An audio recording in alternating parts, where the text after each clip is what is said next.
জোরে বলো কি পরিমাণ খুশি কয় সীমা সংখ্যা রেখা নাই। আল্লাহ রাব্বুল আলামিন দুইজনের মাঝে একটা যুক্ত ওহী নাযিল কইরা দেয়। আল্লাহ ডাইকে বলে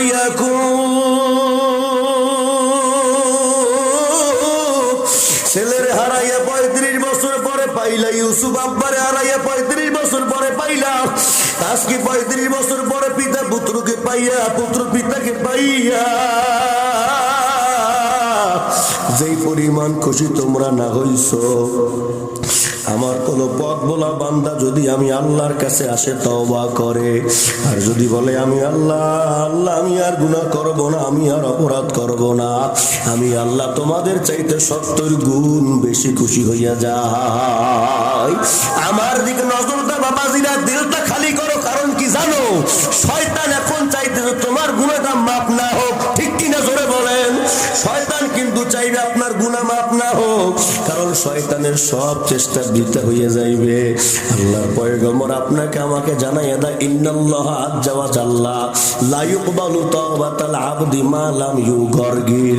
মনে করেন কোন বান্দা যদি মৃত্যুর সময় সন্নিকটে তার চলে এসেছে, এখনই তার জানটা বের হয়ে যাবে একটু পরে, অথবা তার শ্বাস তার রুহুটা কণ্ঠনালীর কাছাকাছি চলে এসেছে, এমন অবস্থায় যদি চোখের পানি ফালাইয়া আল্লাহর কাছে ডাক দিতে পারে, আল্লাহ আমি গুনাহ করলাম,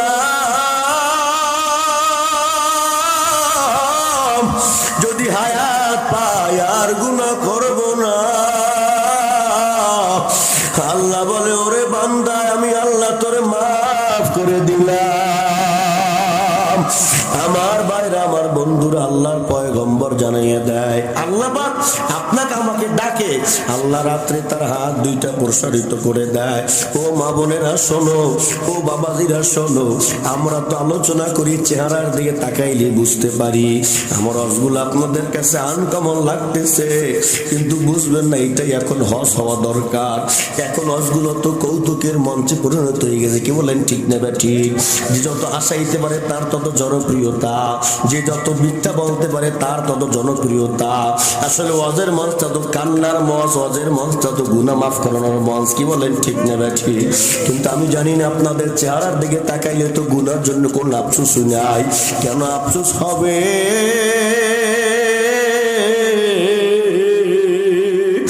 কারণ এই দিলে ভালোবাসা না,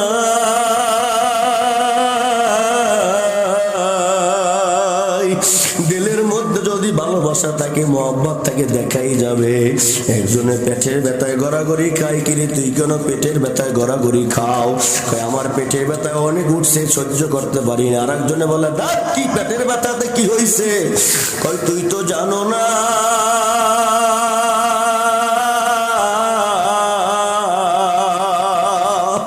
তোর যদি পেটের ব্যথা উঠত তুই জানতি তার কত যন্ত্রণা, তার কত জ্বালা। ওরে বাবা, এই দিলটা যদি ভাঙ্গে আপনাদের দেখাইতে পারতাম, কলিজাটা সিজে যদি দেখাইতে পারতাম, কোরআন পড়লাম, হাদিস পড়লাম, কিতাব পড়লাম, আল্লাহর ওলিদের সঙ্গে চললাম। এই জন্য দেখতে যে আপনি আমি যে গুনাহগুলো করছি, গুনাহ নিয়ে কবরে গেলে বাবাজি কোনো উপায় নাই, এই জন্য গুনাহটা মাফ করানো লাগবে। কয় দুনিয়ার জমিনে ছেলে মারা গেছে, চোখের মধ্যে পানি আসে, আফসোস হয়। মেয়ে মারা গেছে, চোখের মধ্যে পানি আসে, আফসোস হয়। ব্যবসার মধ্যে লস খাইছে, চোখের মধ্যে পানি আসে, আফসোস হয়। ওইদিকে মামলা হয়ে গেছে, জেলখানায় যাওয়া লাগবে, সেই জন্য আফসোস হয়, বইয়ে বইয়ে কান্দে। এইদিকে যে আল্লাহ এত আদর করে বানাইয়া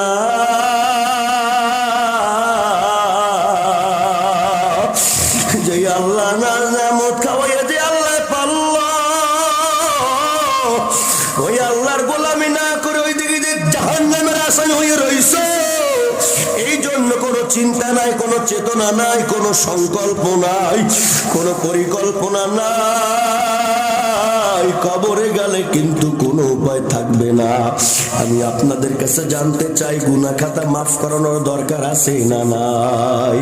কারা কারা রাজি আছেন গুনাহ মাফ করাবে? জোরে বলেন আল্লাহু আকবার। ইনশাআল্লাহ আজকে এখানে মনোজাত দিয়ে গুনাহ মাফ করে বাড়ি যাইব। আমার ভাইরা, আমার বন্ধুরা, মরুভূমির বুকে কোথাও কোনো বাড়ি ঘর নাই, হাজার হাজার কিলোমিটার দূরে তার ব্যবসার উদ্দেশ্যে রওনা। আপনাদের কষ্ট হয় নাকি? হাজার হাজার উদ্দেশ্যে, হাজার হাজার দূরত্বে তার ব্যবসার উদ্দেশ্যে রওনা। দ্বিপ্রহরের সময় গরুটা, তার উটটা একটা গাছের সঙ্গে বাইদা রাইখা ক্লান্ত শরীর ঘুমিয়ে গেছে। হাদিস শরীফের মধ্যে বিষয়টা আসছে। এখন ঘুম থেকে জাগ্রত হয়ে দেখে তার উট নাই। ওই উটের সঙ্গে পানি ছিল, খাবার ছিল, কিছুই নাই, উট পাওয়া যায় না। এখন হাজার হাজার কিলোমিটার দূরে কেমনে যাবে? মৃত্যু ছাড়া তো কোনো উপায় নাই। এরপরে ব্যক্তি ওখানে আবার ঘুমিয়ে গেছে, মওতের নিয়ত করছে, যা করে আল্লাহ। ঘুমিয়ে যাওয়ার পর কিছুক্ষণ পরে যখন আবার জাগ্রত হইছে, জাগ্রত হয়ে দেখে তার উট আছে, তার খাদ্য আছে, তার পানি আছে। কি পরিমাণ খুশি, এত পরিমাণ খুশি হয়ে গেছে। বান্দা বলে, আল্লাহ আমি তোমার রব, তুমি আমার গোলাম। কথাটা ভুল বলছে, কিন্তু আল্লাহ এটাকে দোষ ধরে নাই। কেন ধরে নাই? এত খুশি হয়েছে বান্দা, খুশির কারণে বললে ফলাইছে। এই জন্য আল্লাহ রাব্বুল আলামিন বলে, আল্লাহু আফরাহু বিতাওবাতি আহাদিকুম মিন আহাদিকুম বিদাল্লাতি ইযা ওয়াজাদাহা। বাইরে কেমনে বুঝাবো? আল্লাহ পাক রব্বুল আলামিনের পয়গম্বর বলে, কোন বান্দা যদি তার হারানো উটকে ফিরিয়ে পায়, সে যেই পরিমাণে খুশি হয়, আমার দয়ার আল্লাহ,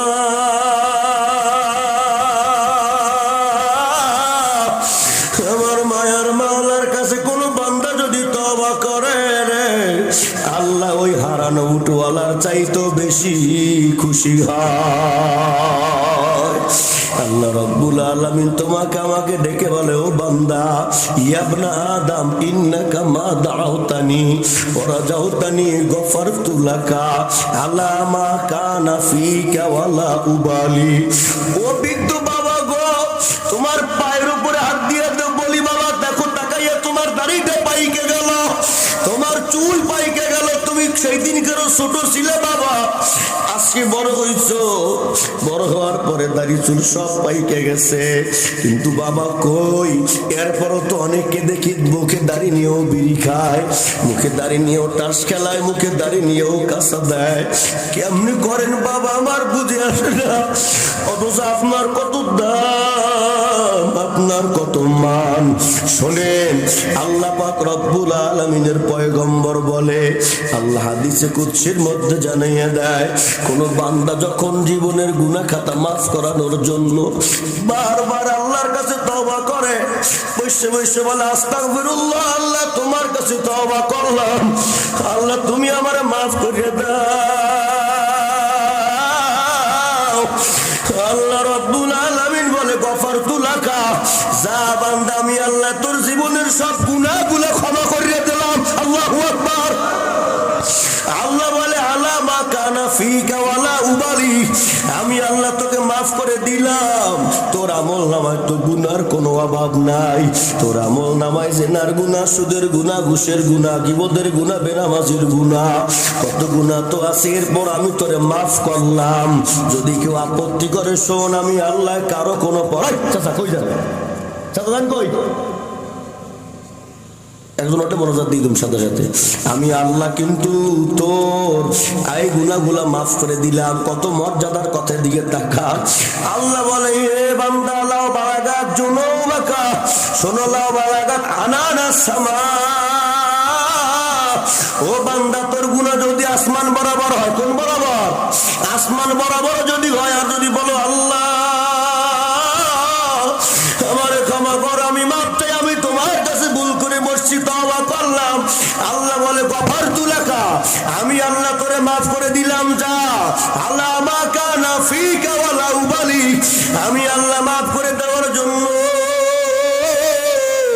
কারো কোনো পরোয়া করি না। আমার বন্ধুরা, আমার বাবাজিরা, ও মায়েরা, বোনেরা, শোনো, এই জন্য বারবার তওবা করবো। কার কাছে? জোরে বলো, জোরে ডাক দেন আল্লাহ, আরো জোরে ডাক দেন আল্লাহ, আরো জোরে ডাক দেন আল্লাহ। ও আমার ভাইরা, আমার বাবাজিরা, শোনো, এক বুড়া জীবন ভর গুনাহ করছে, এমন কোন গুনাহ নাই। এই গুনাহ সে করে না, এখন দিলের মধ্যে আফসোস হয়ে গেছে, আফসোস হয়ে গেছে, বলে আল্লাহ গভীর রাতে তাহাজ্জুদের নামাজ পড়িয়া আল্লাহর কাছে কান্নাকাটি করে আর মাপ চায়।